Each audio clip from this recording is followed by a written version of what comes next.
बात है।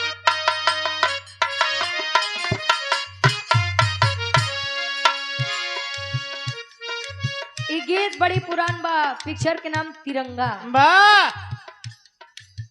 राजकुमार यादव जी और नाना पाटेकर साहब। कहे? अरे हो यार, राजकुमार जी और नाना पाटेकर साहब।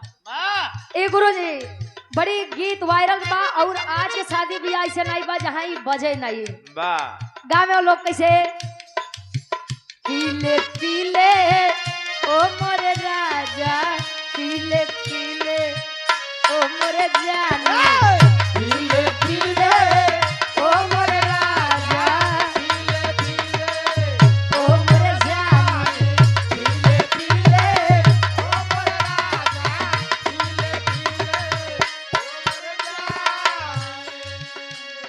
यार की है यारी निभानी, यार की है यारी निभानी, पीले पीले ओ मोरे राजा, पीले पीले ओ मोरे जानी, पीले पीले ओ मोरे राजा, पीले पीले ओ मोरे जानी, पीले पीले ओ मोरे राजा,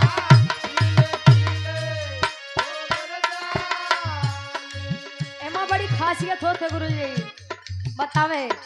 पानी में मिले तो लगे पानी जैसी, पानी में मिले तो लगे पानी जैसे, पानी में मिले तो लगे पानी जैसे, जिस्म में मिले तो लगे जवानी जैसी, जवानी जैसी।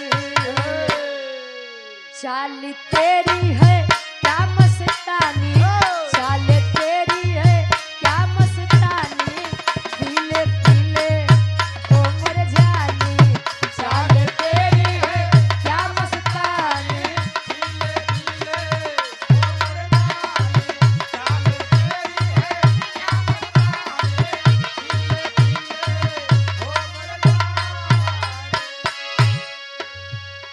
प्यार के कागज पे दिल की कलम से, प्यार के कागज पे दिल की कलम से, प्यार के कागज पे दिल की कलम से, पहली बार सलाम लिखा, पहली बार सलाम लिखा, मैंने खत महबूब के नाम लिखा, मैंने खत महबूब के नाम लिखा, मैंने खत महबूब के नाम, प्यार के कागज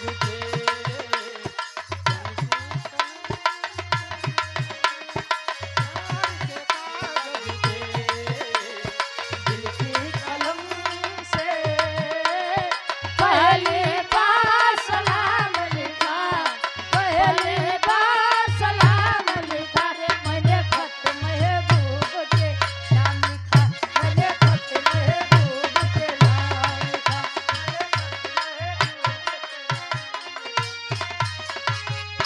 दीपू यादव।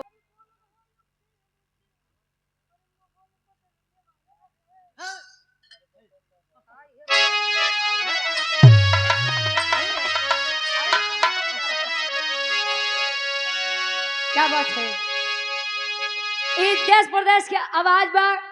वैसे हमारे एक बात आपको लोग मान ले जा, कलाकार कलाकार आपके कहने पर, दबाव डालने पर समाजवादी गाना भले गा देता है, ओकर तो काम होत बा, तू पैसा देते है कमात बा, लेकिन हकीकत बात है समाजवादी सरकार का ना बनने का सबसे बड़ा मेन रीजन यही है।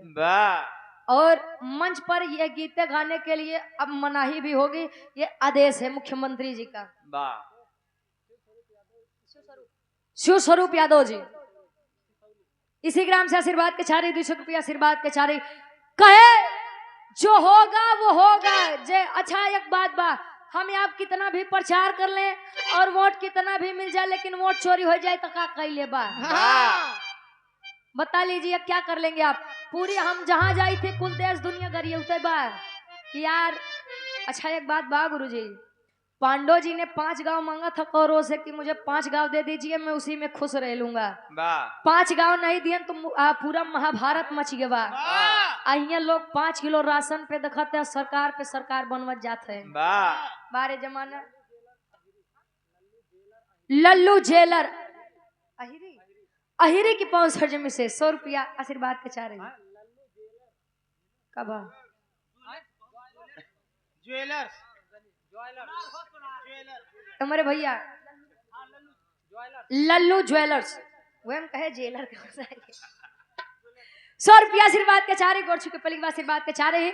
वैसे अब वही अनकर लोग के राज बा इतना जान ला भाई साहेब, सोना चांदी जवन आसमान छुअत बा या टाइम अगर हार बनवावे जा तो सही सही हार में हार बा भाई। एक हार 4 लाख 5 लाख रुपया में बनी, कमजोर घरे वाले जाब में न करेंगे भाई साहब रहाई दिया है बाद में दे दे जले सोनो सस्ता तब टाइम कितना जले धोखा खाई गए नीचे में सोना 1,30,000 के भरान कहन और गिरे द तब बनवाऊ फिर से 1,56,000 पहुंच गया। अब एक लाइन हमारे दीपू यादव भैया यानी दादा भैया हमारे फरमाइश बा लैला फिर चलते हैं।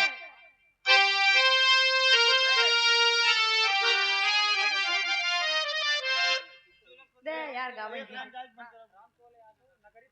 राम केवल यादव जी तिसौली नगरी के स्पॉन्सर जमी से 100 रुपया आशीर्वाद के चारे की हम अपनी कला में कामयाब रहे। अब चलो बाबू खाना ना तैयारी कर लो, अब आवत करियो। अरे बोल रहा यूपी अब के